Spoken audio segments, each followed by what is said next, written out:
Boa noite, Brasil. Boa noite, mundo. Sejam todos muito bem-vindos aqui à nossa transmissão ao vivo pelo portal da Academia Lair Ribeiro para mais um Hangout. Doutor Lair Ribeiro responde. É com muito prazer, com muito entusiasmo que nós estávamos aguardando esta data para fazer o segundo programa de uma série de 4 programas de Hangouts. Doutor Lair responde.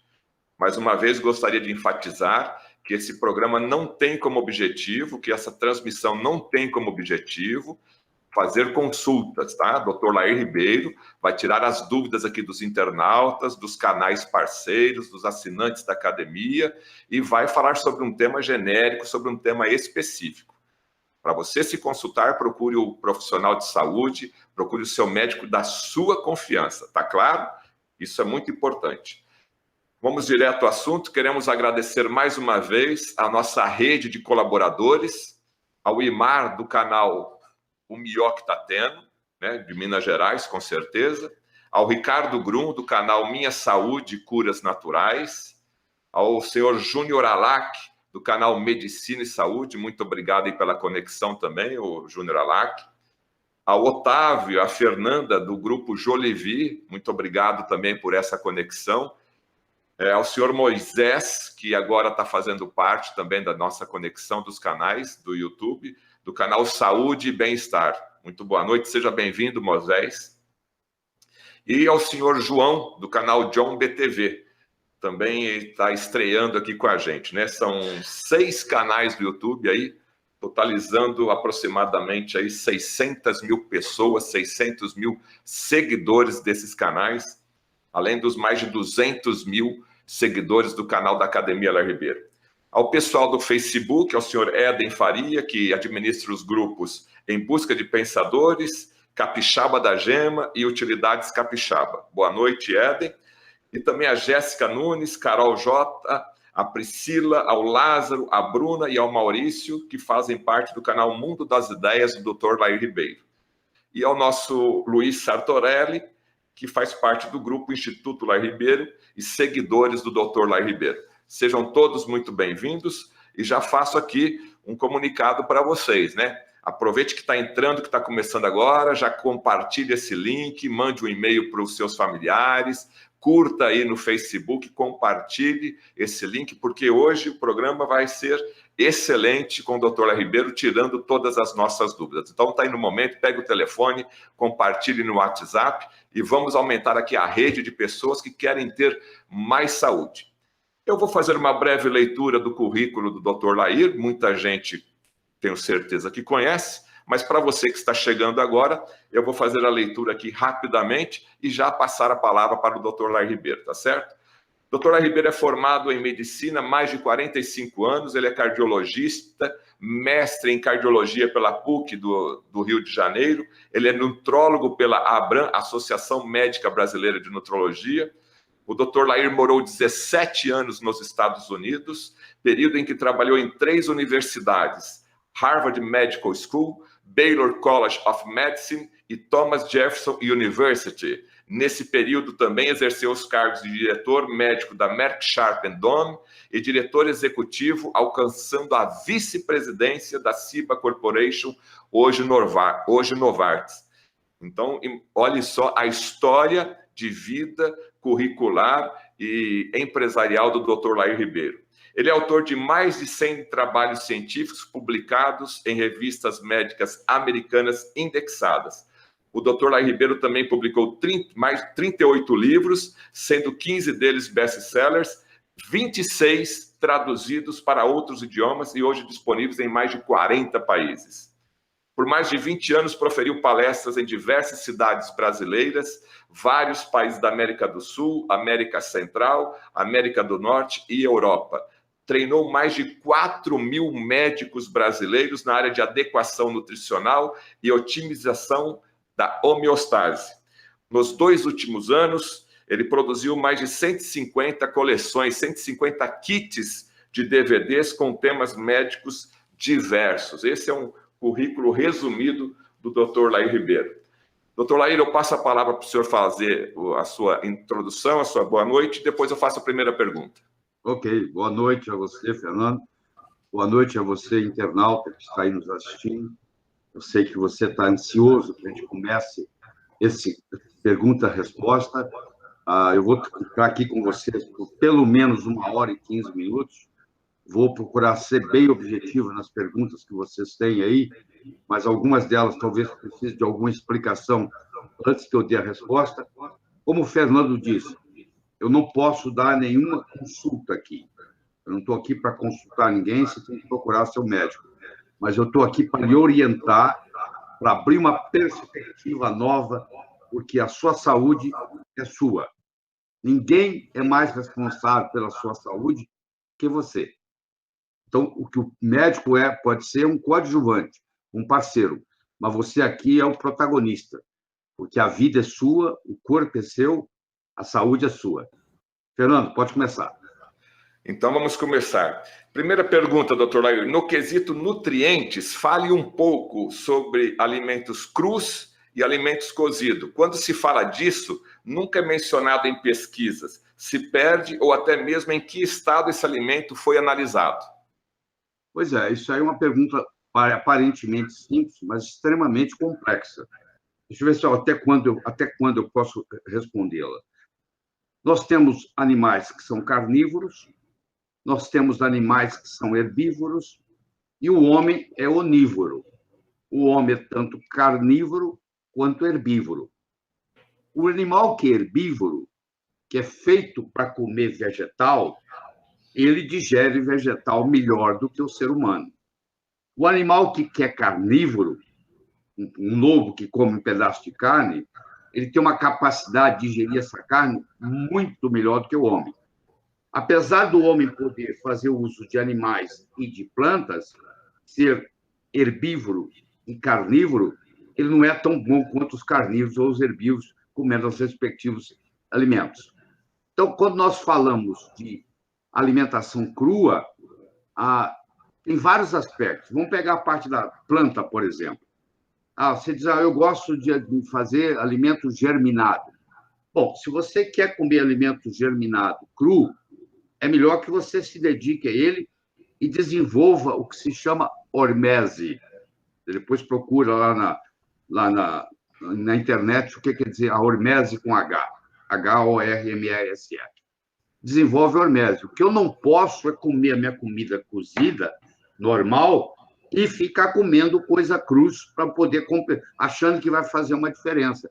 Eu tenho que me dedicar um certo tempo. Por que isso? Porque quando um predador ataca uma presa, a presa sai correndo para fugir do predador. A planta, a árvore, ela não pode sair correndo. Se tem uma praga vindo para ela, como é que ela vai se defender? Ela produz uma substância chamada lectina. Cada planta produz a sua lectina diferente, para não deixar que aquela planta, que aquele predador, aquela praga, chegue até ela.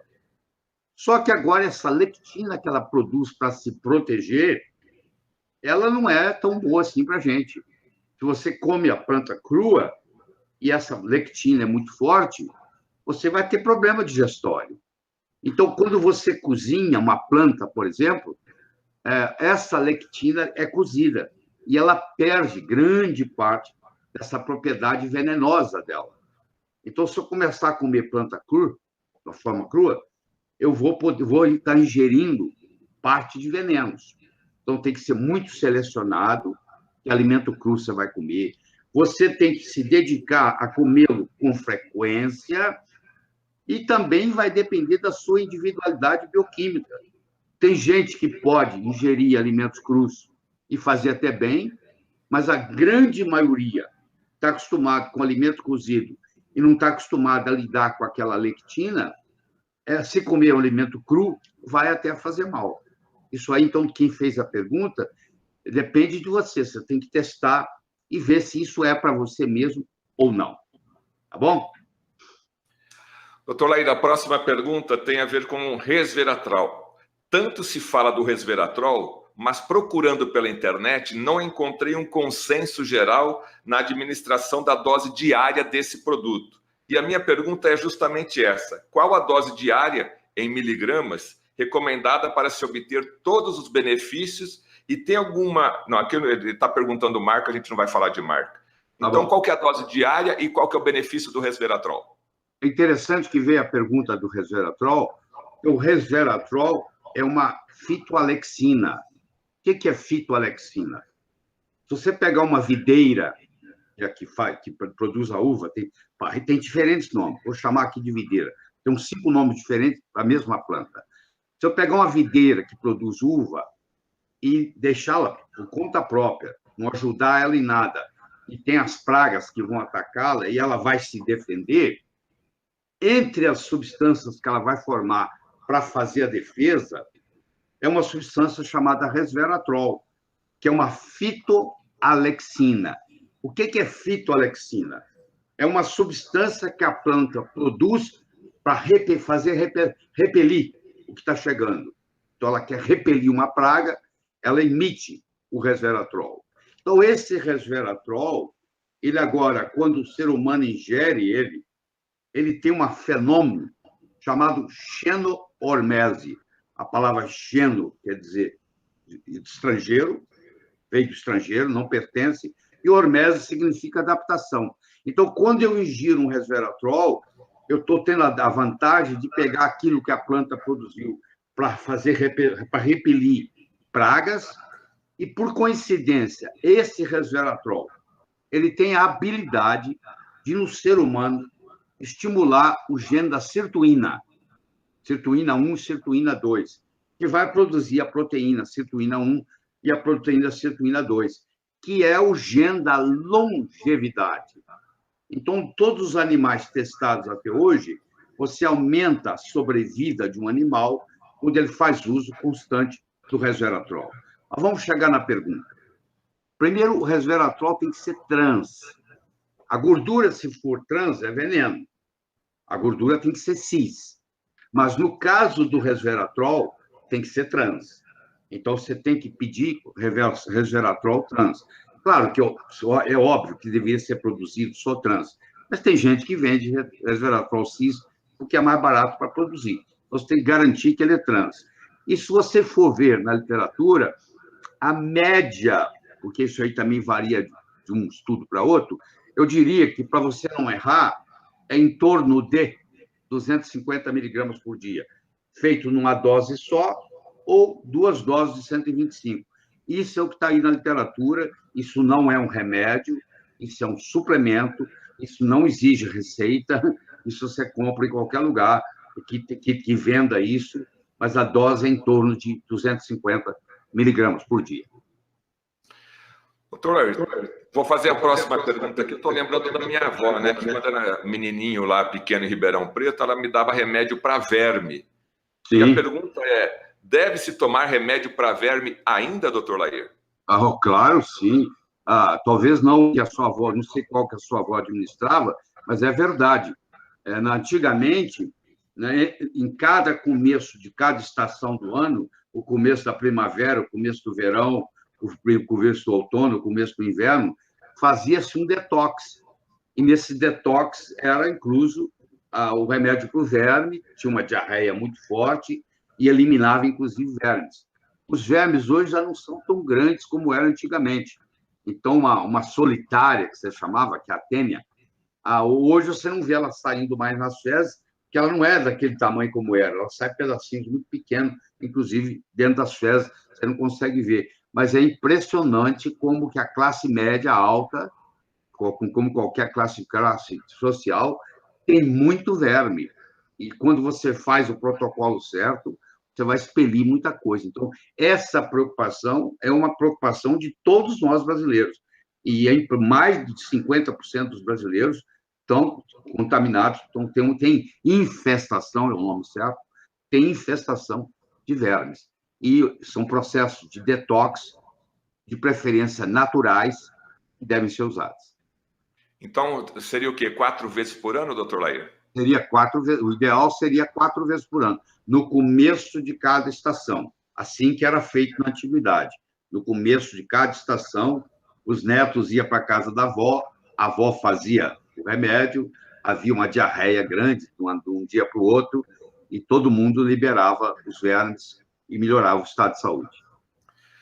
Aqui estão perguntando a sua opinião em relação ao contraceptivo. Qual que o senhor indica? O contraceptivo é complexo. O contraceptivo oral, pílula, é hoje considerada pela Organização Mundial de Saúde classe 1A, assim como o tabaco, assim como o asbesto, como cancerígeno, que é a pior classificação, é 1A. Então, a própria Organização Mundial de Saúde já declara que é uma substância causadora de câncer. Mas, infelizmente, ninguém escuta isso e está todo mundo tomando, e cria todos os tipos de problema. Então, a pílula oral, se você toma ela, eu recomendo que você pare pelo menos uns 3 meses por ano. Você toma ela por um período, dá um descanso, toma ela por um período, dá um descanso. Você não pode tomar ela direto. Tem gente que toma 10 anos direto. Aí tem, inclusive, uma atrofia ovariana, e quando você quer engravidar depois disso, você não consegue, tem que fazer tratamento de fertilização, porque agora o ovário atrofiou. Então, se essa não é recomendada, o que é recomendável? Bom, um modo que você pode usar é o sistema chamado Billings. Você pode olhar lá na internet o que é o Billings. Billings. É assim. O Billings é tipo você pega o muco da vagina e lá vai explicar que quando a mulher ovula, isso muda a constituição. E aí a pessoa percebe que naquele dia ela está ovulando. Ou ovulou ontem. Se ela ovulou ontem, ela tem que ficar 48 ou 72 horas, porque nesse período ela pode engravidar. Você pode ir pela tabela. Geralmente, a ovulação ocorre num ciclo de 28 dias, ela ocorre em torno do 14º dia. E quando ocorre a ovulação, você tem sobe a temperatura de 0,5 a 1 grau. Então, a mulher, quando chega no 12º dia do ciclo menstrual, contando menstruação primeiro dia como dia 1, quando chegar no dia 12, ela começa a medir na axila a temperatura dela de manhã, depois que ela acorda, antes que ela levanta. E ela vai ver que, se ela ovulou, aquela temperatura aumenta no dia seguinte de 0,5 a 1 grau. Então, quando você tem um aumento na temperatura basal matinal, depois que você acorda, antes que você levanta, de 0,5 a 1 grau, significa que você ovulou. E se você ovulou, nas próximas 48, 72 horas, é recomendável que você não tenha relação sexual. O preservativo, a camisinha, hoje nós temos o preservativo masculino, a camisinha masculina, e temos a camisinha feminina. Então, isso aí também é um dispositivo interessante. Eu não estou dizendo que para todos você vai ter relação no casal, mas naqueles dias você pode fazer uso disso aí perfeitamente, sem problema. E o menos ruim, depois disso tudo, seria o DIU de cobre. Não é o DIU com hormônio, não.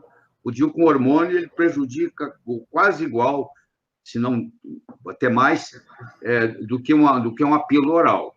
Agora, o DIU de cobre sozinho, só cobre, é um processo físico.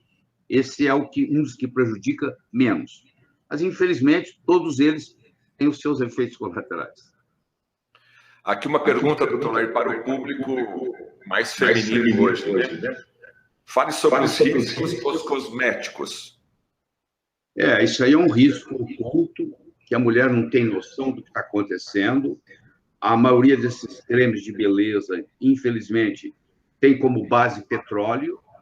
Quer dizer, você, mulher, toma um banho no final da noite e passa o creme para manter a pele bonita, e, na realidade, você está adoecendo, porque esse creme, se ele tiver um componente derivado do petróleo, essa substância agora vai ser absorvida no seu corpo, via pele, e ela vai entrar no seu corpo e, infelizmente, ela vai ter uma propriedade chamada estrogenicidade, ou seja, ela vai funcionar como hormônio feminino.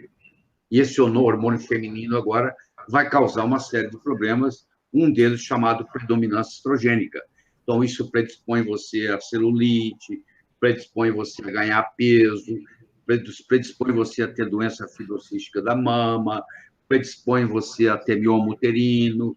Tudo isso pode ser desencadeado por um cosmético mal usado.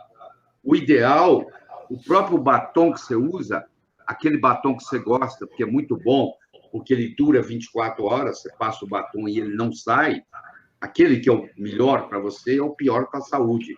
O batom que fixa muito bem, ele é muito rico em chumbo, e você contamina com chumbo, você passa o batom todo dia, e você desenvolve uma doença chamada saturnismo, que é a intoxicação pelo chumbo, que pode, inclusive, levar a casos letais, casos de morte por saturnismo.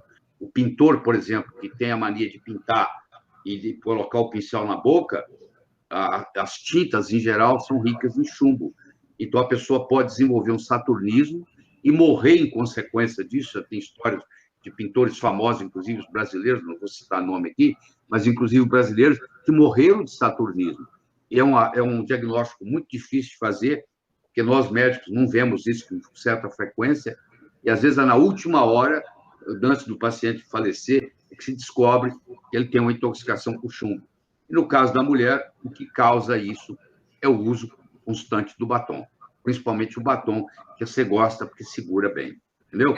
Então, você devia de procurar, e hoje tem disponível, os cosméticos orgânicos, tá? Você procurar cosméticos orgânicos, você não vai ter esses problemas que eu estou descrevendo aqui, tá bom? Doutor Lair, a maioria das consultas médicas hoje pede exame. O que significa exame laboratorial ter uma sensibilidade alta, mas uma especificidade baixa? Essa pergunta deve ser de um profissional de saúde. Aí é o seguinte, eu tenho 100 pessoas que eu vou examinar, e essas 100 pessoas têm uma doença. Eu estou fazendo um teste, eu estou inventando, para ver se bate com essas pessoas que têm doença. E se eu disser que eu consegui 90, eu detectar a doença, dessas 100, eu digo que a minha sensibilidade para detectar a doença é 90%. Se eu pegar 100 pessoas que não têm a doença, e eu tenho outro parâmetro, chamado o padrão ouro, para determinar que essa pessoa não tem doença, e agora eu estou desenvolvendo um teste, e eu detecto 10 pessoas com doença, num grupo de 100 pessoas que não têm doença, eu vou dizer que a minha especificidade é 90%. A sensibilidade e a habilidade que eu tenho do meu teste identificar a doença num paciente que tem a doença. E a minha especificidade é a minha capacidade de dizer que uma pessoa que não tem doença realmente não tem doença. Então, isso é muito importante para quem trabalha com exames laboratoriais, porque às vezes eu estou confiando num exame, no resultado de um exame, e esse exame tem ou a sensibilidade baixa ou a especificidade baixa, e quando eu faço o raciocínio em cima disso, e eu não levo em consideração a sensibilidade e a especificidade, o diagnóstico pode estar totalmente errado. Outra pergunta é: comente sobre a técnica de tensão estrutural, mindfulness e o poder do corpo de se curar. Bom, isso foge um pouquinho da medicina, mas vamos lá. A tensão estrutural é quando eu pego 2 pontos e crio uma tensão entre eles. Por coincidência, eu tenho aqui um elástico. Deixa eu ver se vai dar certo. Olha aqui, ó. Eu tenho aqui, ó. Eu estou esticando esse elástico, tá vendo aqui? Eu criei uma tensão entre esse elástico aqui, ó. Isso chama tensão. Tensão, na física, busca a resolução. Se eu crio uma tensão, a tendência, se eu esticar o elástico, ele voltar. Então, tensão busca a resolução. Só que para eu fazer tensão, eu preciso de 2 pontos. Se eu sou capaz de pensar em 2 coisas ao mesmo tempo, isso tem que ser treinado para isso, eu crio uma tensão entre as 2 coisas. Então, aqui está a minha realidade, como eu sou hoje, e aqui está a minha visão, como eu gostaria de ser. Só que eu faço a minha visão maior em colorido e a minha realidade em preto e branco. E quando eu crio essa tensão, a minha visão é mais forte que a minha realidade. Então, a tendência é levar isso para lá. Isso é a técnica da tensão estrutural. Com relação a mindfulness, a doutora Ellen Langer, de Harvard, foi quem introduziu isso aí, que quer dizer atenção plena. Aquilo que eu tenho na mente tem uma chance enorme de acontecer. Se eu chego num shopping e saio procurando um terno azul marinho, assim, assim, assim, assim, e eu tenho um foco naquilo, de repente eu entro na loja, o terno está lá me esperando, porque eu estou com mindfulness. Isso ajuda muito na cura de doenças, porque eu, quando vou fazer uma cura em mim mesmo, eu tenho que ter uma congruência entre a parte física, a parte mental, a parte emocional e a parte espiritual. Então, por exemplo, se eu tenho um conflito muito grande emocional, isso atrapalha. Se eu estou pensando na morte, ao invés de pensar na vida, e eu tenho câncer, a tendência é que o câncer piore. Agora, se eu ponho uma meta de que eu vou sair bem desse problema e crio o mindfulness nisso, pensando nisso, aí provavelmente isso vai contribuir, provavelmente, para o meu sucesso, para a minha cura. Porque a última pergunta que tem aí, que vocês estão falando sobre a capacidade do corpo de curar, o Voltaire dizia que quem cura é o corpo. E aí, não, Benjamin Franklin, desculpe. O corpo cura e o médico manda conta. Deus cura e o médico manda conta, Benjamin Franklin. Então, o poder, na realidade, o médico não cura ninguém, nós médicos não curamos ninguém. Nós só damos uma fisiologia adequada, uma nutrição adequada, tiramos a toxicidade, mas o corpo, per se, tem a sabedoria da cura. E nós, às vezes, temos que sair do caminho para deixar essa sabedoria corporal se manifestar. Então, se você consegue entender isso, você tem um parceiro muito grande para te manter com saúde, que é a sua parte mental. É você acordar e achar que aqui é o melhor dia da sua vida, não interessa se está chovendo ou não, hoje o dia está muito bonito, e o que eu vou realizar hoje? Quem é que eu vou ajudar hoje? Porque se você fizer uma análise dos seus melhores momentos na vida, não é o dia que você aumentou seu salário, não é o dia que você comprou um carro novo, é um dia que você estava ajudando alguém, é um dia que você estava com um ente querido. Era um momento que dinheiro não compra. Pensa nos 3 melhores momentos que você já teve na vida. Nenhum deles dinheiro compra. Quer dizer, essa sensação, quando você está nessa sensação, você tem um fluxo energético no seu corpo que tem uma energia de cura. O médico tem que explicar isso para o paciente. Se os pacientes, as pessoas pudessem entender melhor isso, elas curariam muito mais rápido, porque nós já trazemos conosco essa energia de cura. Tá bom? Obrigado pela pergunta. A próxima pergunta é o seguinte: eu tenho um transtorno de déficit de atenção e gostaria de saber por que ela se sente bem apenas quando faz jejum e quando ela se alimenta, a ansiedade piora. Por que isso, doutor? Ela tem o que se chama TDAH, teste de déficit de atenção e hiperatividade, que tem causas as mais variadas. Tem uma predisposição genética, porque isso às vezes acontece com mais frequência nas famílias. Se você, na hora de nascer, o cordão umbilical estava enrolado no seu pescoço, isso também contribui para você desenvolver esse déficit. Mas, na maioria das vezes, o que está causando mesmo é um distúrbio alimentar. Tem algum alimento que você não está lidando bem com ele. O que é remédio para um é veneno para outro. Só porque uma pessoa se dá muito bem com o alimento, o outro não necessariamente. Então, se você tem um alimento que perturba o seu cérebro, e quando você entra em jejum, você para de ingerir esse alimento, por isso que você se sente bem. Primeiro, você parou de comer aquilo que está te fazendo mal. Segundo, quando você se coloca em jejum, você desenvolve no seu corpo o que se chama corpos cetônicos, que é acetona, acetoacetato, beta-hidroxibutirato. São os 3 principais. E quando você desenvolve isso, você pode ir lá na Bíblia e ver que tem inúmeras citações de jejum na Bíblia.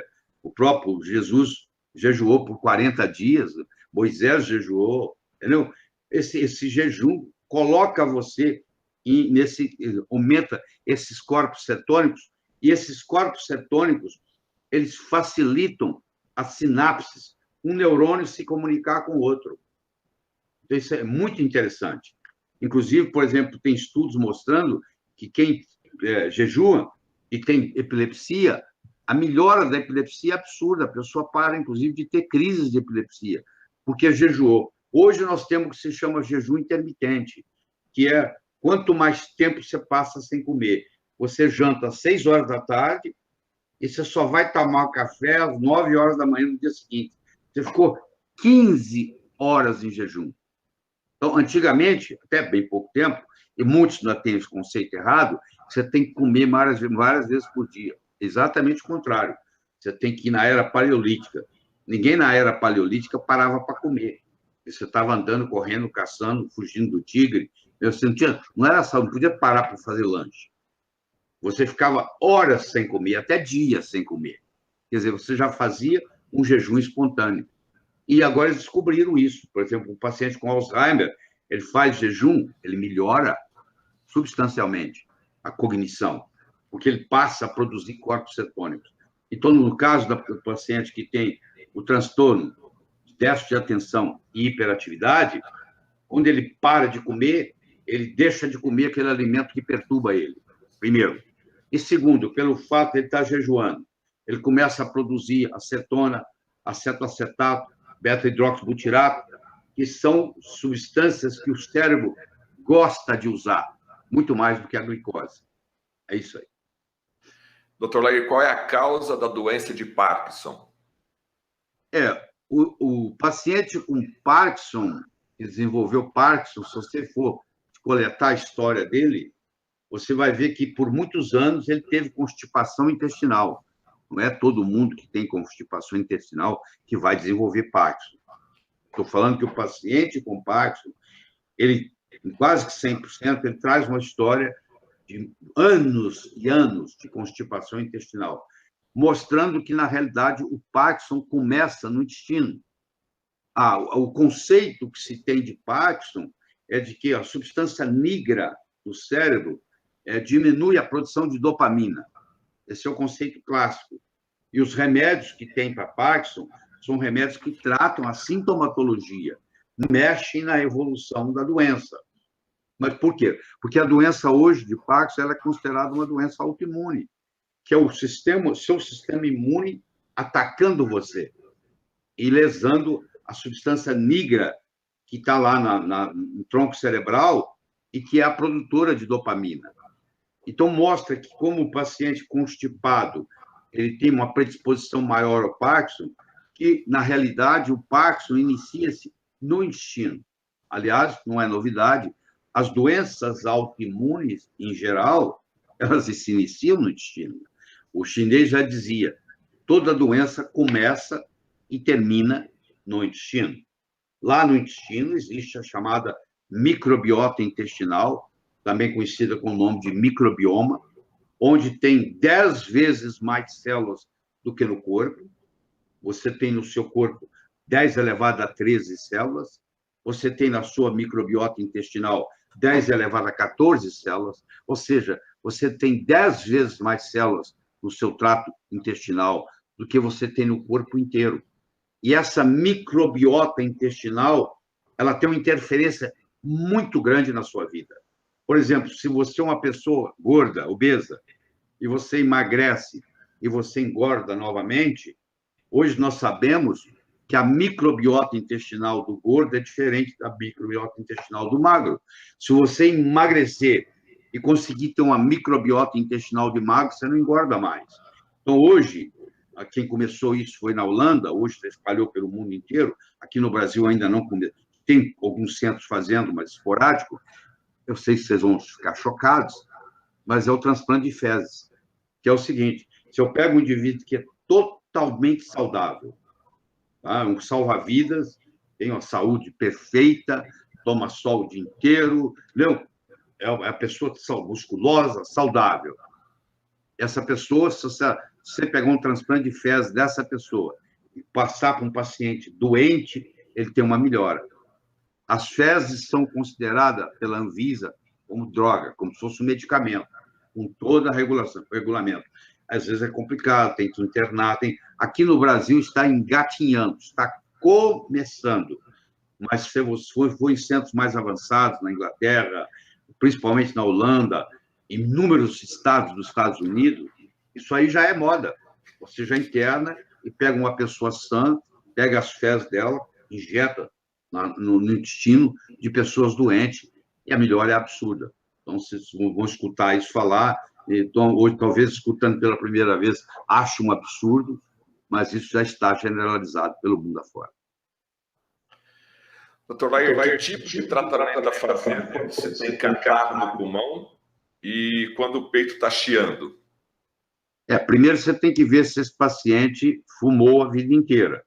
Se ele fumou, ele provavelmente tem enfisema pulmonar, que é uma doença estrutural, já complicada para resolver. Mas você tem que conversar com o seu médico lá. Tem uma coisa que você compra na farmácia da esquina ali, que não é remédio, é o N-acetilcisteína, que é o NAC, NAC.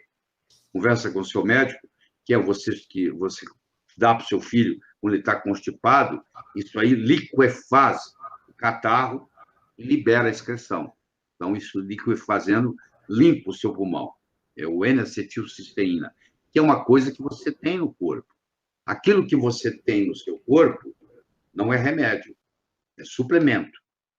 Uma coisa que é como você comer um pedaço de carne. Você come carne, não, o que está ali é proteína. Proteína você tem no seu corpo. Está ali sais minerais você tem no seu corpo. Está ali vitaminas você tem no seu corpo. Então, isso não é remédio. Isso é coisa que você tem. Então, quando você coloca na boca uma coisa que o seu corpo tem, ele fala assim, eu conheço isso. Eu sei o que fazer com isso.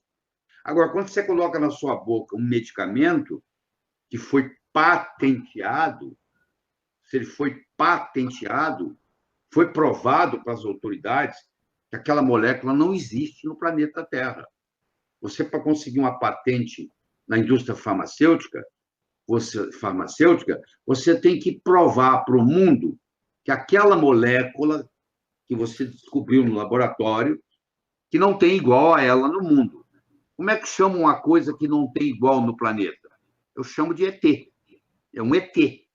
Então, quando eu coloco um remédio na boca, mesmo que ele possa ter efeitos terapêuticos, ele sempre tem efeitos colaterais. Porque o meu corpo, quando eu coloco ele na boca, o meu corpo fala, o que é isso? O que eu faço com isso? Eu não conheço essa molécula. Então, o corpo vai fazer todo o esforço para eliminá-la. E, nesse processo de eliminá-la, vão ter efeitos colaterais. Então, eu quero te desafiar a você, quando for tomar um remédio, que você leia a bula do remédio. Porque, por lei, é obrigado colocar na bula do remédio quais são os efeitos colaterais. Depois que você lê a bula todinha, se você ainda tiver coragem de tomar o remédio, você toma. Mas tem gente que fala, não, você não deve ler a bula. Não, é o contrário. Eu acho que a saúde é sua, o corpo é seu, a responsabilidade de cuidar desse corpo é seu. Nós somos uma alma, a gente tem um corpo e somos uma alma. E o corpo é o lugar que abriga essa alma. Então, durante o período que nós estamos aqui, a casa da nossa alma é o nosso corpo, é sagrado. E você é responsável por ele, o período todo que você estiver passando aqui por essa dimensão. E você tem que ter muito cuidado com o que você coloca na boca. Porque se você coloca um remédio que vai ter efeitos colaterais, você vai acabar indo num outro médico que vai passar um outro remédio para tratar aqueles efeitos colaterais do primeiro. Só que esse segundo remédio vai gerar outros efeitos colaterais, onde você vai num terceiro médico para tratar os efeitos colaterais desse segundo. Vai chegar uma hora, você já não sabe não qual a doença que você tem mais, porque você já está tratando efeitos colaterais de remédios que você vem tomando. Olha que interessante. Você já não sabe nem qual a doença mais, porque um efeito colateral, vem um remédio, desencadeia outro, isso vai misturando, vai formando o que se chama ondas prováveis, e no fim você não está tratando mais a doença. Você está tratando os efeitos colaterais dos diferentes remédios que você está tomando. Tá bom?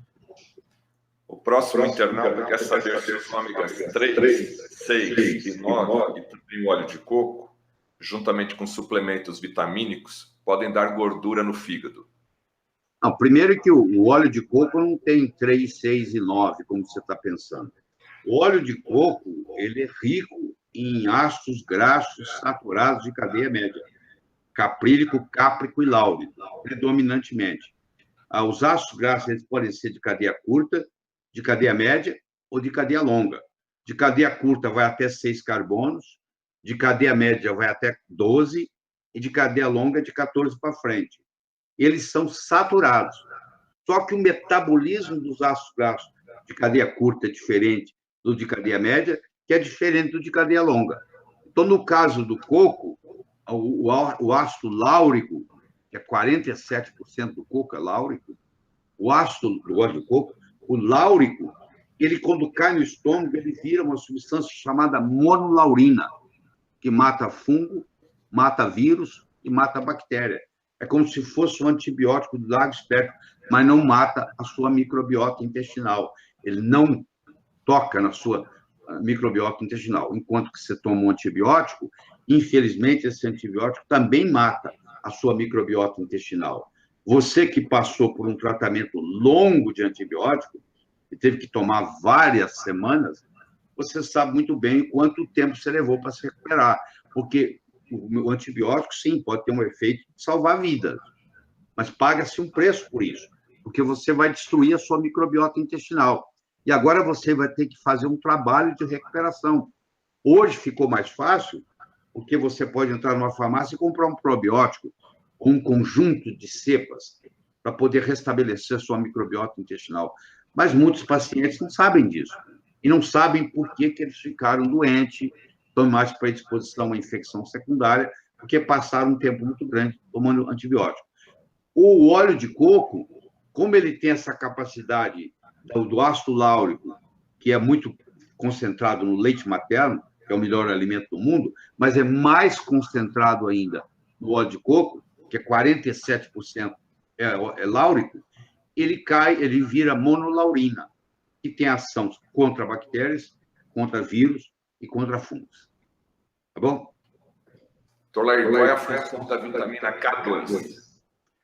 Pois é, a vitamina K2 não é a mesma que a K1. Uma coisa é uma coisa, outra coisa é outra coisa. Quando nós estudamos na Faculdade de Medicina, eles apresentavam para a gente a vitamina K. Hoje nós sabemos que tem 22 vitaminas K, que chama vitâmeros, que são vitaminas diferentes do mesmo grupo, complexo K. Então, a K2, ela é o GPS do cálcio. O que é isso? Ela pega o cálcio no tecido mole e leva ele para os dentes e para os ossos. Então, se eu tenho uma deficiência de vitamina K2, quando eu faço uma suplementação de cálcio, o cálcio não tem GPS para ele ir para os dentes ou ir para o osso. Ele vai para a válvula do coração, ele vai para a carótida, ele vai para a coronária, ele vai para a aorta, ele causa aneurisma, ele causa ateroma de aorta, ele obstrui a coronária, ele vai para os rins, ele faz calcificação renal, ele vai para o fígado, ele causa calcificação hepática, ele vai para o cérebro, ele faz calcificação cerebral. Então, sem a vitamina K2, você não deve tomar cálcio. Aliás, tem estudos e mais estudos mostrando que o cálcio, suplemento sozinho, se você não ligar ele com outras coisas, ele chega a ser até prejudicial, infelizmente. Esse conceito, esse mito que você conhece de que cálcio é bom para a osteoporose, isso é um mito, porque os estudos mais recentes científicos têm mostrado que, para isso acontecer, tem que ser acompanhado da vitamina K2, que não interfere na coagulação. A coagulação é característica da K1. E a K1 você não tem deficiência. Agora, a K2 você tem. A maioria das pessoas tem deficiência de K2. Tá bom? A ingestão de cloreto de magnésio pode causar problemas nos rins? Pode, tudo pode. Você tomar 3 galões de água entre hoje e amanhã, você vai internar com hiponatremia e corre o risco de morrer. Até água demais mata. Tudo tem a dose certa. A sorte do cloreto de magnésio, você não tomar ele demais, é que se você exagera na dose, você tem uma diarreia. Aí, quando você tem a diarreia, está dizendo que você está tomando demais. Então, não tem jeito de você aumentar a dose, porque a diarreia é muito forte. Então, sorte sua que o magnésio dá diarreia. Porque se ele está dando diarreia, ele está dizendo que para você, naquela dose, é demais. Agora, se eu tomo demais e eu já tenho uma certa insuficiência renal, isso pode agravar, como qualquer outro mineral que eu tomasse. Ou se eu tomasse sal demais, também vai afetar meus rins, até mais do que magnésio. Então, tudo depende, como dizia, como é que chama? Esqueci aqui agora, mas vai vir. O remédio ou veneno, tudo está na dose. Remédio ou veneno, tudo está na dose. Tá bom? Doutor Lair, por quanto tempo nós podemos tomar DEA, DHEA, já que o efeito somente é sentido depois de 4 meses? Primeiro que não é verdade, tá bom? Que é sentido depois de 4 meses. O DEA é mais eficaz na mulher do que no homem. Você pode mudar a vida de uma mulher com a suplementação de DEA. Por que ele é mais eficaz? Paracelso, que eu estava tentando lembrar, tá? Que o veneno, o remédio ou veneno depende da dose. Desculpa. O DEA, a mulher, ela produz testosterona mais na suprarrenal, na adrenal, antigamente chamada de suprarrenal. O homem produz testosterona no testículo. Então, como o DEA é um hormônio da adrenal, ele tem uma certa afinidade pela adrenal e ele acaba aumentando a testosterona na mulher. Você tem que tomar muito cuidado, porque, primeiro, o DEA não tem no Brasil. Então, não tem jeito de você comprar DEA no Brasil. E se você compra no câmbio negro, provavelmente está vindo do Paraguai. Então, você tem que tomar cuidado com isso. Lá nos Estados Unidos, você compra no Walmart, você não precisa nem ir na farmácia. Você pode comprar num supermercado. O que também não acho bom, tá? Porque isso também tem outros problemas, porque uma adrenal, 2 adrenais, que são 2, trabalhando 24 horas por dia, elas produzem no homem em torno de 12, 13 miligramas de DEA por dia. E numa mulher, 6, 7 miligramas de DEA por dia. Então, a mulher tem que ingerir metade da dose do homem. Então, o homem deveria ingerir 12, 13 miligramas por dia e a mulher deveria ingerir 6, 7 miligramas por dia. Você vê gente aí vendendo DEA no câmbio negro com 100 miligramas. Aí o tiro acaba saindo pela culatra. Mas é um hormônio interessante, é um hormônio poderoso, ele está na cascata lá em cima, e hoje nós sabemos que grande parte da população tem uma certa deficiência de DEA. Bom? A próxima pergunta agora é sobre câncer. Tratamentos alternativos para leucemia linfocítica crônica em idosos com mais de 70 anos, doutor. Em geral, a LLC, leucemia linfóide crônica, ela ocorre em pessoas com mais de 50 anos. Quer dizer, é uma doença da velhice, a partir dos 50, 60, 70, 80. Ela é uma doença da linha hematopoética. Então, existem os cânceres da linha hematopoética, que é o linfoma, as leucemias, a doença de Hodgkin, o mieloma múltiplo. Isso aí são doenças da linha hematopoética. E os cânceres da linha hematopoética, as células cancerígenas da linha hematopoética, elas, além de utilizarem muito a glicose, elas utilizam muito a glutamina como alimento. Então, por isso que é interessante um paciente com câncer, pelo menos essa é a recomendação hoje, que ele pare de ingerir proteína animal. Um paciente, quando foi feito o diagnóstico de câncer, se eu tivesse um ente querido que tivesse esse diagnóstico, a primeira coisa que ia convencer para essa pessoa é que ela virasse um vegetariano. Pelo menos. Se possível, até vegano. Mas, pelo menos, vegetariano. Porque a proteína animal, na presença de câncer, não é uma boa. Primeiro que ela estimula o chamado mTOR. Eu não vou entrar em detalhes aqui, porque não interessa, mas o mTOR é um proliferador. Ele tem uma ação proliferativa, ou seja, ele aumenta o tumor. Então, o mTOR estimula o crescimento do tumor, que a gente não quer. E, segundo, a proteína animal ela é muito rica em L-glutamina. E L-glutamina é também alimento para a célula cancerígena, principalmente da linha hematopoética. Mas vamos voltar na sua pergunta. O LLC, leucemia linfóide crônica, ou linfocítica, os 2 nomes estão certos. O LLC, a quimioterapia tem um certo efeito, a quimioterapia não é boa para tudo. mas na linha da leucemia, ela tem uma certa vantagem, principalmente drogas mais novas, e se puder fazer a sensibilidade à quimioterapia, faz uma diferença muito grande, e é uma ação. Segunda, é o transplante de medula, e terceira, é o uso das células-tronco. Mas do ponto de vista que você está chamando de alternativo, que eu não chamo de alternativo, eu chamo de integrativo, que, na realidade, a medicina alopática é um pedacinho da medicina. A medicina ayurvédica, que é a mais antiga de todas, tem 8.000 anos. Da medicina ayurvédica saiu a medicina chinesa, que tem 5.000 anos, saiu a romana, saiu a árabe, saiu a grega. Tudo isso nasceu lá da ayurvédica e da medicina chinesa. A medicina que nós estudamos na faculdade, ela foi criada em 1824, na Suíça. Ela não tem 200 anos. Você tem uma ideia, ela não tem 200 anos. O que você acha de comparar uma experiência de menos de 200 anos com a experiência de 8.000 anos da medicina ayurvédica? Você acha que tudo isso, 1/3 do mundo usa até hoje? Você acha que nós vamos jogar tudo isso fora? Um absurdo. Você imagina quando troca de político, de prefeito, de governador, de presidente, tudo que o anterior estava fazendo, você joga fora e começa tudo de novo? Você acha que o Brasil ia ir para frente só porque o candidato anterior era de outro partido, eu agora chego, vou fazer tudo diferente? Não. Eu tenho que aproveitar o que tem de bom.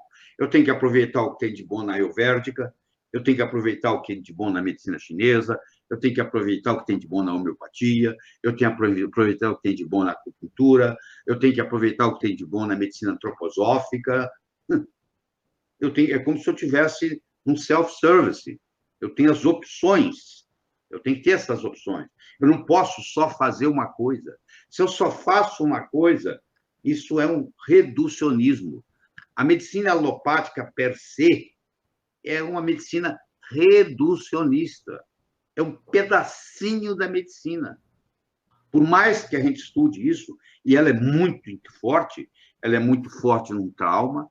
Se eu cair de uma moto, eu quero ir para um centro de trauma.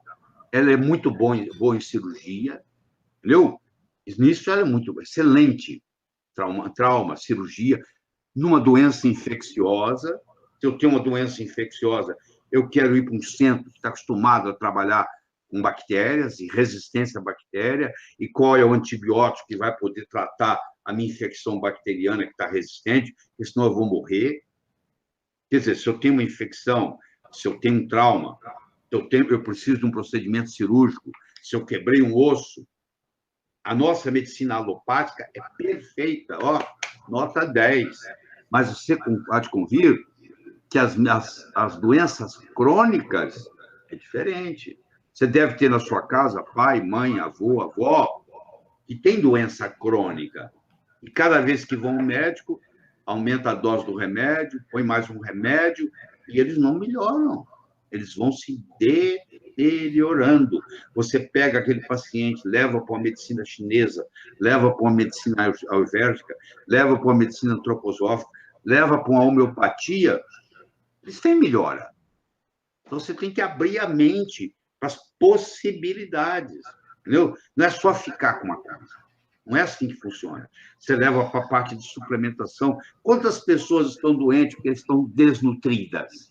Porque não ingerem o necessário. Você imagina, eu contrato um pedreiro, muito bom pedreiro, e falo para ele que tem que levantar um muro lá no jardim da minha casa, e ele chega lá de manhã, eu falo para ele, 5 horas da tarde eu volto, eu quero o muro pronto. Você volta às 5 horas da tarde, ele nem começou o muro. Aí você fala, poxa, por que você não fez o muro? Ele falou, o senhor não deixou a matéria-prima. Eu não tinha tijolo, o senhor não entregaram tijolo, eu não tinha massa, o senhor não comprou cimento. Como é que o senhor quer que eu levante o muro? Eu sei levantar muro, mas você vai me desculpar, o corpo sabe como se curar, mas se eu não der para ele a matéria-prima, os ingredientes, faça um bolo, está aqui a receita, só que não tem ingrediente. Você acha que só por causa da receita vai sair o bolo? Não. Então, muitas vezes você está doente, o adoecimento em geral, por trás dele, tem um processo de desnutrição, está faltando alguma coisa. Está faltando um aminoácido, está faltando uma vitamina, está faltando um mineral, porque o nosso solo está pobre com isso. Então, quando eu faço uma suplementação bem feita, o corpo sabe como resolver o problema. Entendeu? Porque está acostumado com isso. Uma pergunta interessante aqui, doutor Lair. Como cortar carboidrato se a maioria dos alimentos tem carboidrato? Tudo tem a ver com quantidade, querido. Você há de convir, se você comer um bolo de aniversário, tá? Tem muito mais carboidrato do que você comer uma coxa de frango. Nem se compara. Quer dizer, não é que você não vai poder comer carboidrato. Você vai baixar o seu consumo de carboidrato. Hoje você consome, se você não presta atenção em nada, você come 60% a 65% da sua dieta é carboidrato. Mas você pode viver com 10, 15, 20% de carboidrato. No momento que você reduz o carboidrato, faz uma diferença enorme. Por quê? Porque quando você ingere o carboidrato, você estimula a produção da insulina. A insulina não é um hormônio bonzinho. Ele é lipogênico, ele te engorda, ele te envelhece, você morre prematuramente, ele causa problemas sérios, você pode ter que amputar parte do seu dedo, da sua perna. Então, ninguém pode ficar cego. Não é pela glicemia, é pela insulina. Porque achava-se antigamente que se você regulasse o açúcar no sangue, estava resolvido o problema. Quando você regula o açúcar no sangue, empurrando o açúcar para dentro da célula, você só mudou o lixo de lugar. Não, eu tomo um remédio que estimula a minha insulina e então o açúcar vai melhorar no sangue. O açúcar melhora no sangue, mas piora na célula. Então, tem 5 estudos grandes na literatura, chamado meta-análise. O mais importante deles chama ACCORD, ACCORD. Pode entrar no PubMed, digitar lá, entre aspas, ACCORD. Você vai ver que o ACCORD Study mostra que no diabetes, quem tem a glicemia, quem tem a glicose mais controlada, é aquele que morre mais. Porque na hora que você controlou a glicose, você empurrou açúcar para dentro da célula. Você imagina se você pega a sujeira da sua casa e joga para debaixo do tapete. Você vai dizer para mim que a sua casa está limpa? Não, o cheiro vem debaixo do tapete. Sua casa está suja. Se eu pego o açúcar que está no seu sangue e empurro ele para dentro da célula, eu não resolvi absolutamente nada. Eu tenho que fazer o seguinte, eu tenho que diminuir a ingestão de açúcar, a diminuir a ingestão de carboidrato. Todo carboidrato, o sonho dele é virar açúcar. Açúcar é a forma simples do carboidrato. O carboidrato entra, é quebrado, vira açúcar. Entrou o carboidrato, quebrou, vira açúcar. Entrou o carboidrato, o pão que você comeu vai virar açúcar. O macarrão que você comeu vai virar açúcar. A batata que você comeu vai virar açúcar. Tudo isso vai virar açúcar. Então, se você já tem uma predisposição ao diabetes e começa a ingerir carboidrato e começa a aumentar a produção de insulina, a insulina começa a te engordar. Ela é lipogênica, ela faz você engordar. Ela estimula o enzima que faz engordar. Não quero entrar em detalhes aqui, bioquímicos, mas é isso que acontece. Ela é lipogênica, ela estimula ao seu tecido adiposo a concentrar triglicéridos. Então, não é que você vai ficar sem comer carboidrato. Deixa eu dar para você mais. Existem aminoácidos essenciais, leucina, valina, isoleucina, lisina, fenilalanina, treonina, metionina, triptofano. Existem ácidos graxos essenciais, que é o linoleico e alfa-linolênico. Me cita um carboidrato essencial. Não tem. Meu corpo não precisa ingerir o carboidrato. Ele faz ele. Como é que ele faz? Ele faz por um fenômeno chamado gliconeogênese. Ele pega um aminoácido e transforma em açúcar. Então, por exemplo, a L-glutamina é uma delas, a alanina é outra delas. Então, tem aminoácidos chamados glicogênicos.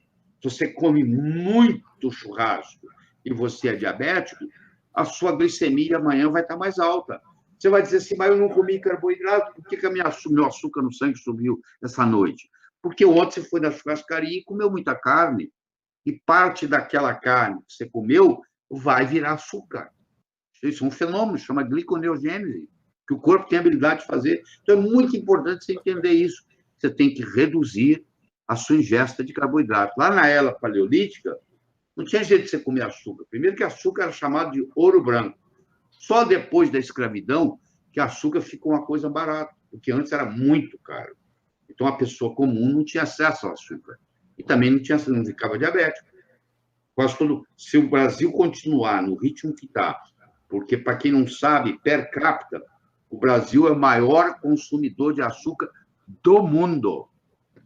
E se a taxa de diabetes continuar aumentando, daqui a 50 anos, todos os brasileiros serão diabéticos, como acontece com os índios Pima, lá no Arizona. Você vai na tribo, está todo mundo gordo, todo mundo diabético.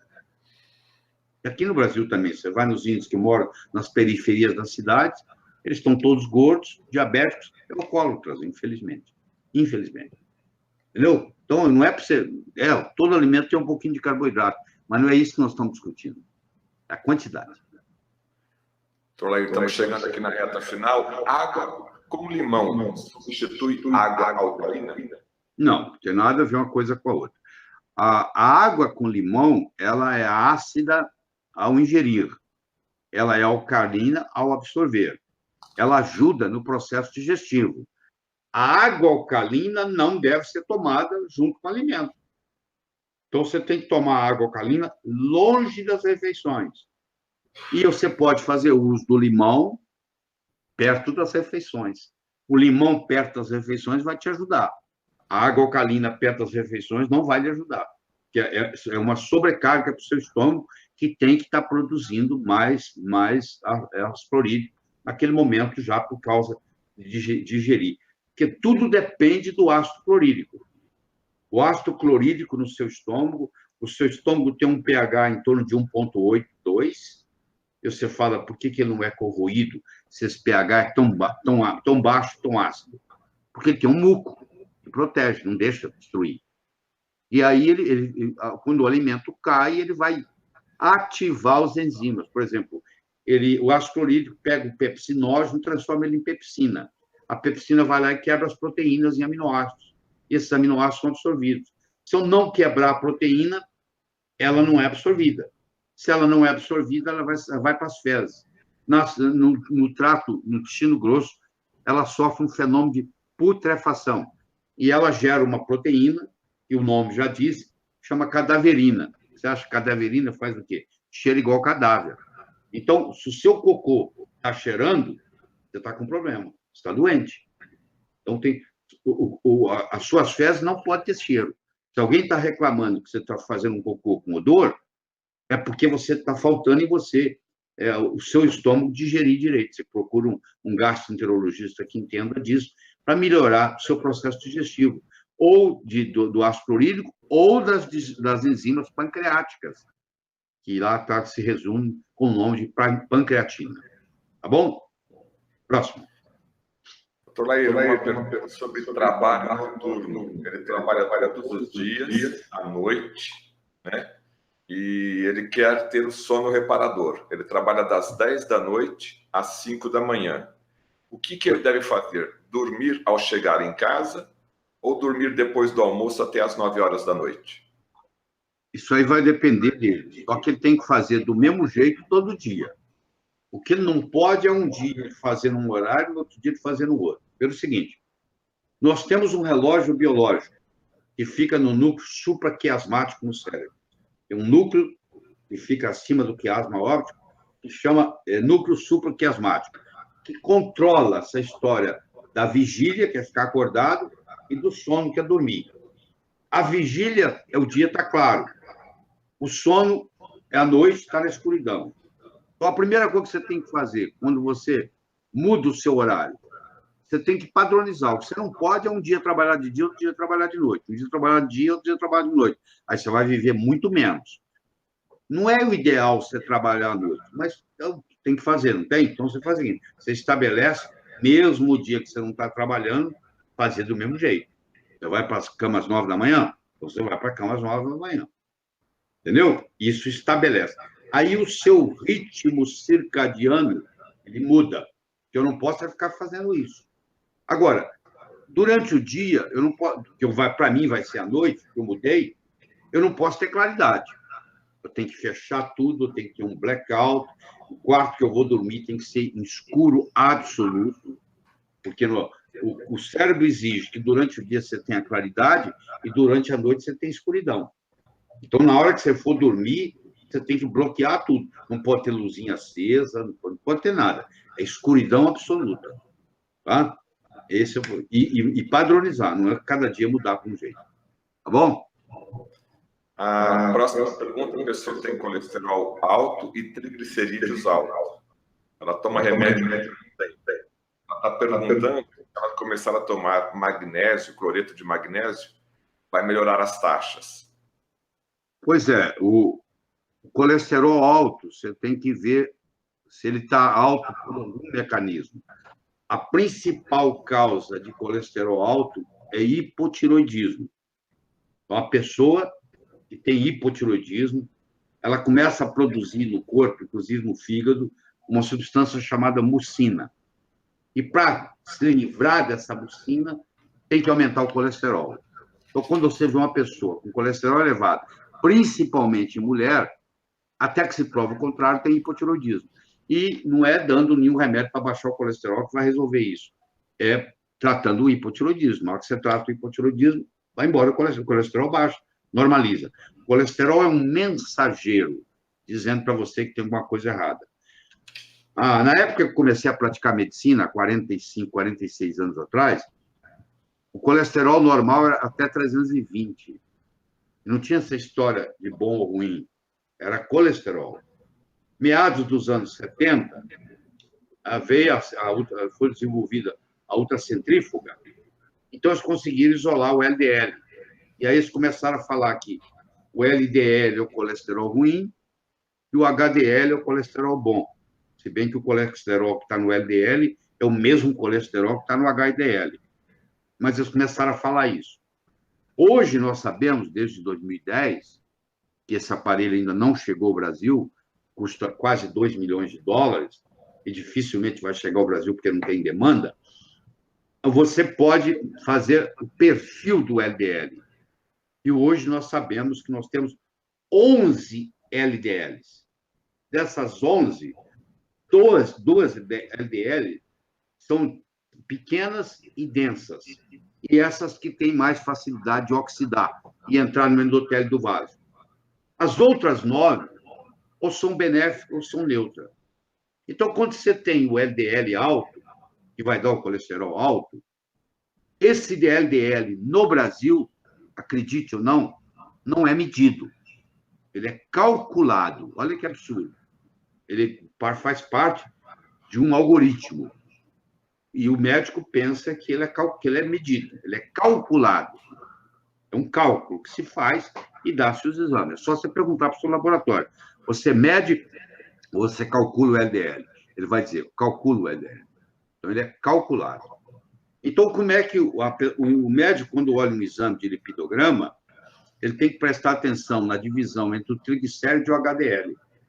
Quando eu divido o triglicérido pelo HDL, então o triglicérido é 100, o HDL é 50, 100 dividido por 50 dá 2, está perfeito. Mesmo que eu tenha um LDL elevado, esse LDL não é daquele grupo pequeno e denso, é do grupo grande que é benigno. Então, quando eu tenho um triglicérido dividido por HDL menos de 2,5, eu não preciso preocupar muito como é que está o colesterol. Agora, se eu tenho isso aumentado, vamos supor, eu tenho 5, aí eu já tenho que ver, já sei que esse LDL é partícula pequena e densa e que tem potencial de ser oxidada. Aí eu vou fazer o uso de antioxidantes, mais do que tudo. Porque se o LDL não oxidar, não é problema nenhum. O problema é quando ele oxida. Então, eu vou fazer o uso de antioxidantes para não deixar ele oxidar. Eu sei que para muitos de vocês que estão escutando isso pela primeira vez, parece absurdo. Mas o tempo dirá, tá bom? O tempo dirá. Eu vou morrer, essa história vai ficar por aí, que eu estudei a vida inteira. Eu não sou o único que pensa desse jeito. Todo indivíduo que estuda profundamente colesterol tem o mesmo conceito. Isso está sendo mudado aos pouquinhos, mas essa mentira do colesterol, ela é tão antiga que vai levar tempo para mudar. O que você tem que tomar cuidado e perguntar para o seu cardiologista se vale a pena você baixar o colesterol. Porque, às vezes, o remédio que é usado para baixar o colesterol é pior do que o colesterol. O tratamento fica pior do que a doença. Dá para fazer a última pergunta, doutor? Última pergunta. Tireoidite de Hashimoto tem tratamento? Tireoidite Hashimoto é uma doença autoimune sistêmica que ataca outros órgãos, mas tem uma preferência pela tireoide. Tá? Ela é o sistema imune que está aí para reparar e para combater patógenos, se vira contra você. Geralmente, o problema começou no intestino. Houve um vazamento do intestino para o sangue, proteínas que não foram bem digeridas passaram o intestino para o sangue, caíram no sangue, o sangue interpretou isso como um corpo estranho, criou um anticorpo contra essa proteína que acabou de vazar no sangue, e por azar da pessoa, lá na tireoide tem uma cadeia de aminoácidos parecido com essa. Quando eu criar um anticorpo contra essa proteína que vazou para dentro do sangue, eu estou criando agora um anticorpo contra a tireoide. Isso tem um nome, chama mimetismo molecular ou homologia estrutural. Agora eu vou começar a combater a tireoide.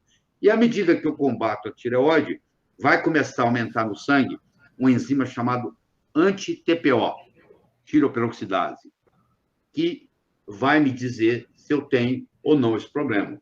A anti-TPO, o resultado dela até 35 é normal. Acima de 35 ele está aumentado. Eu posso ter o anti-TPO aumentado e ainda não ter a tireoidite Hashimoto, porque o anti-TPO vem antes. Mas se eu não fizer nada, numa questão de tempo, vai aparecer a tireoidite Hashimoto. Para você curar uma tireoidite Hashimoto, você tem que tampar o buraco. Você tem que fazer com que o seu intestino pare de vazar do lume do intestino para o sangue. Se você conseguir fazer isso, e hoje tem médicos que sabem fazer isso muito bem, você baixa o TPO. No momento que você baixar o anti-TPO, no momento que você baixar o anti-TPO, você vai começar a reverter a tireoidite Hashimoto. Tá bom? Paramos aqui, tá?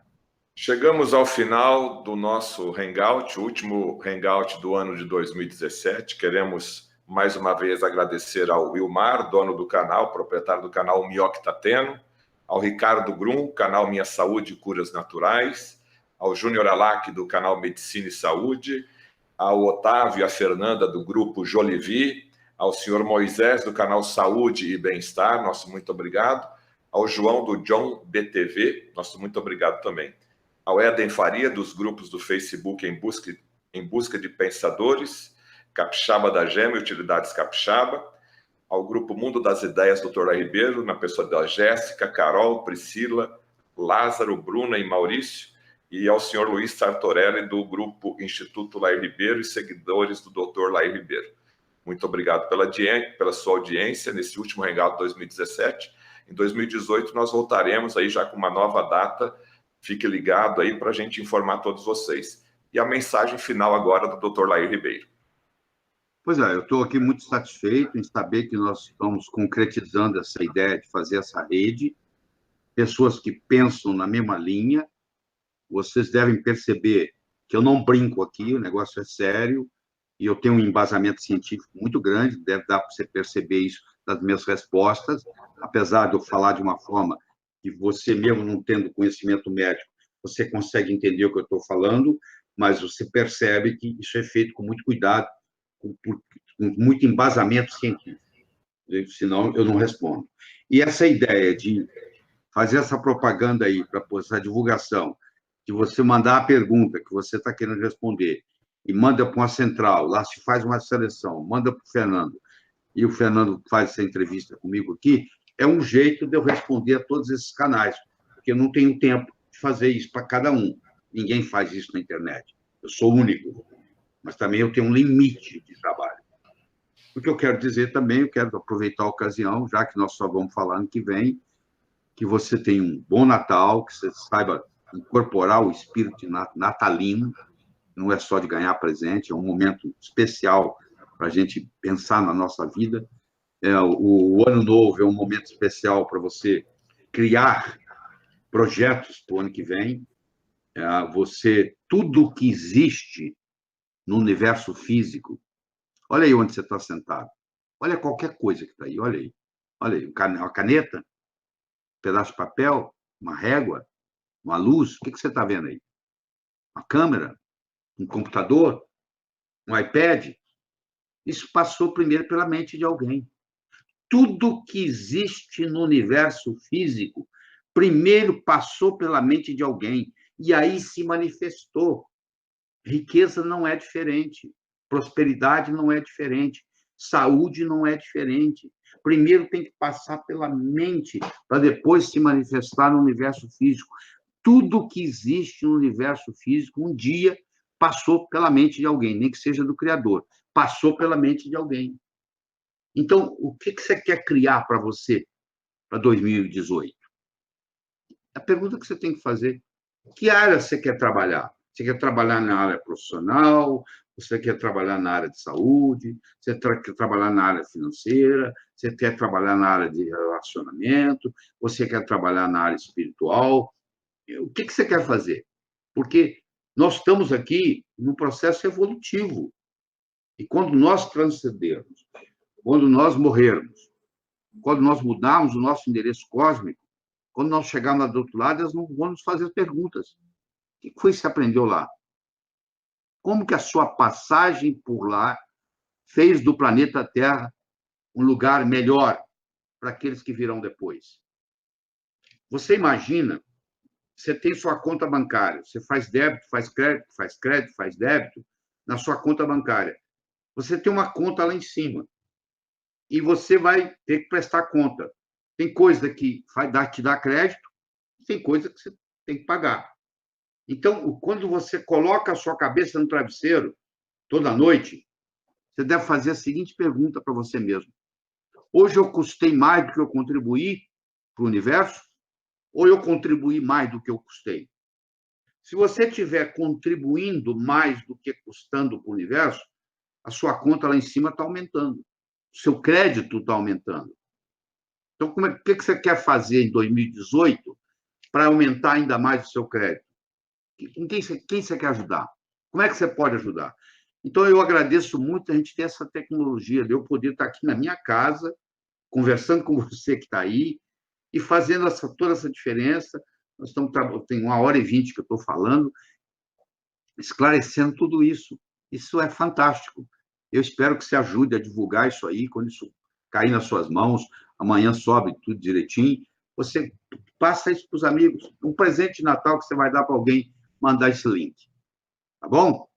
Até o próximo ano.